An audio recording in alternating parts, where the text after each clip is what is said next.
Alors mes chers amis, shalom à tous. Voilà, on a quelques jours, on pourrait dire quelques heures de Shavuot. Et je vous posais une première question, mes chers amis. Toutes les fêtes, il y a une mitzvah. Pessah, c'est quoi la mitzvah de Pessah? La matzah. Sukkot, vous avez la soukha. Rosh Hashanah, vous avez le shofar. Et là, si je vous demande, c'est quoi la mitzvah de Shavuot? C'est la veillée. Eh bien c'est faux, voilà, il est tombé dans le panneau. C'est pas la veillée, parce que la veillée, on le fait, c'est très important d'après la Kabbale, mais il n'y a pas d'obligation. On ne peut pas dire qu'il y a une obligation de le faire, c'est extraordinaire de le faire. J'encourage tout le monde à le faire, mais il n'y a pas d'obligation. Donc il n'y a pas de mitzvah spéciale. C'est quoi la mitzvah de Shavuot? La Gemara dit à la fin de Megillah, page 31. Vous savez qu'on lit tout le temps, chaque année, Bechukotai avant Shavuot, et chaque année on lit Kitavo avant Rosh Hashanah. La Gemara dit pour terminer les malédictions, l'année avec les malédictions, et commencer la nouvelle année avec une bénédiction.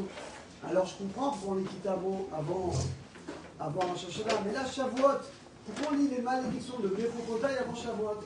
Quel rapport avec Rosh Hashanah? Eh bien de là dit la Gemara, Shavuot s'appelle également un Rosh Hashanah. Vous vous rendez compte? Donc de même qu'on est jugé le jour de Rosh Hashanah, on est jugé également le jour de Shavuot.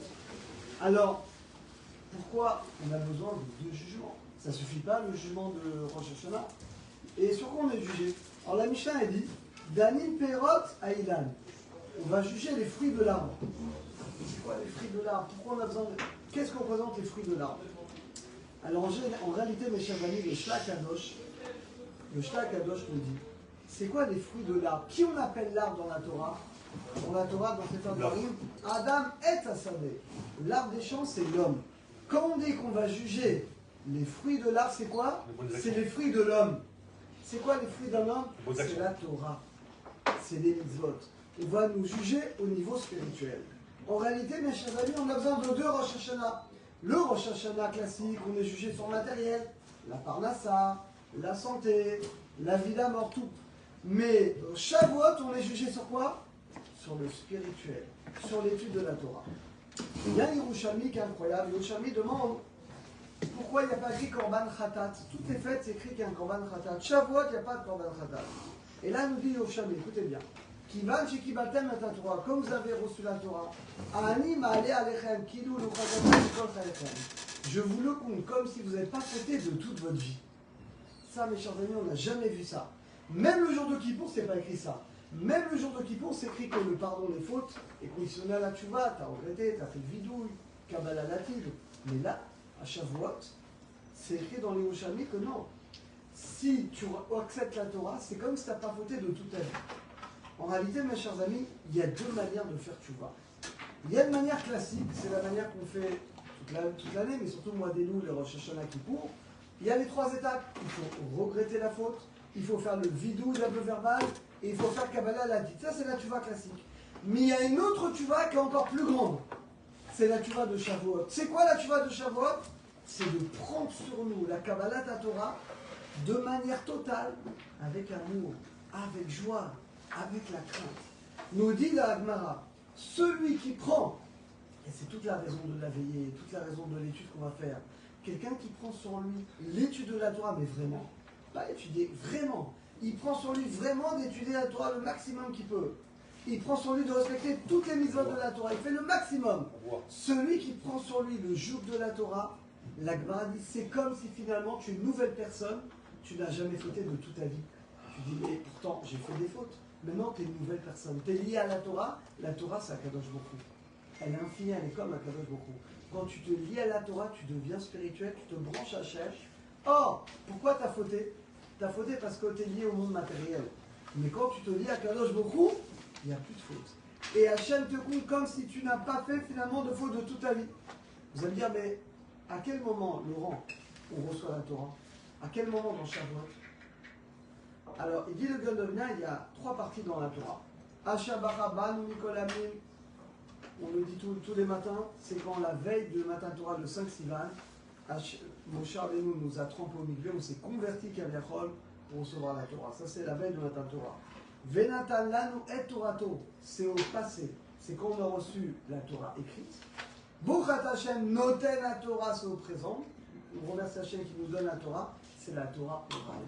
Donc en réalité, il y a trois choses. On a été choisi par la veille de Matan Torah, on s'est converti à la Chol, on s'est compromisé. La Torah écrite et la Torah. Il y a une quatrième partie que dit Barthénoura, Pirkei Avot. Pourquoi c'est Moshe qui belle Torah Sinaï? Pourquoi? Pour dire que même les Midot, le Moussa, tu pourrais croire, bon ça c'est les sages qui ont inventé. Non, même les Midot, même Pirkei Avot, ça vient de qui? Ça vient d'Akadosh Baruch Hu.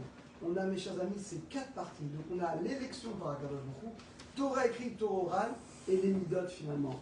Alors, à quel moment on reçoit ces quatre parties de la Torah? Vous savez à quel moment? Et là, quand on va dire les 10 commandements. Quand on va dire les 10 commandements, le Midrash nous dit qu'Hachem nous le compte comme si à ce moment-là on est debout et on reçoit la Torah au Mont Sinaï. Au moment, mes chers amis, je donne Bénet un sol, celui qui veut réussir Shavuot, au moment où on va dire les 10 commandements, ayez la Kavana, et l'intention de recevoir l'élection, Torah écrite, Torah orale, et tous les Midot, tout Pirkei Avot, tous les Midot, le Moussa. À ce moment-là, eh bien c'est là qu'on reçoit la Torah. Eh bien mes chers amis, il dit le Shta Kadosh, c'est quoi le changement de Shavuot? Il dit le Shta Kadosh, avant Shavuot, le monde il tient sur quoi? Sur le Chesed. D'ailleurs, Kilolam Chazdo, Odola Dona Kitov, Kilolam Chazdo. Combien de fois on dit Kilolam Chazdo? 26 fois. Pourquoi 26 fois? Les 26 générations entre Abraham et Moshe Rabbeinu. Entre Abraham et Noach, il y en a combien?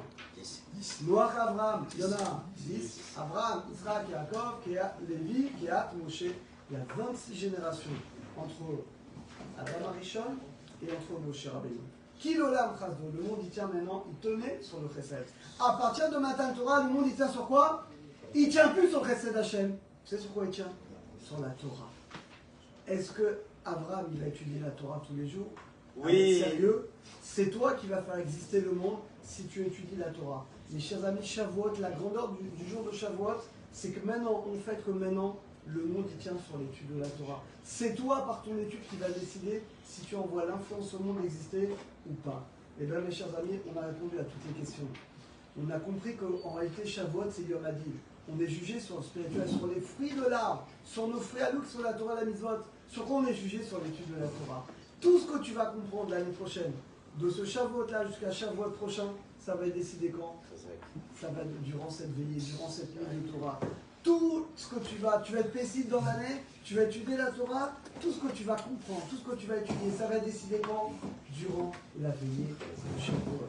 C'est la raison pour laquelle, mes chers amis, on a ce minhag que dit l'Orizal, celui qui fait toute la nuit, ne dort pas une seconde, dit l'Orizal, c'est sûr qu'il finira l'année dans la bracha, dans le Jefa, dans l'abondance. C'est le soir dit des choses exceptionnelles.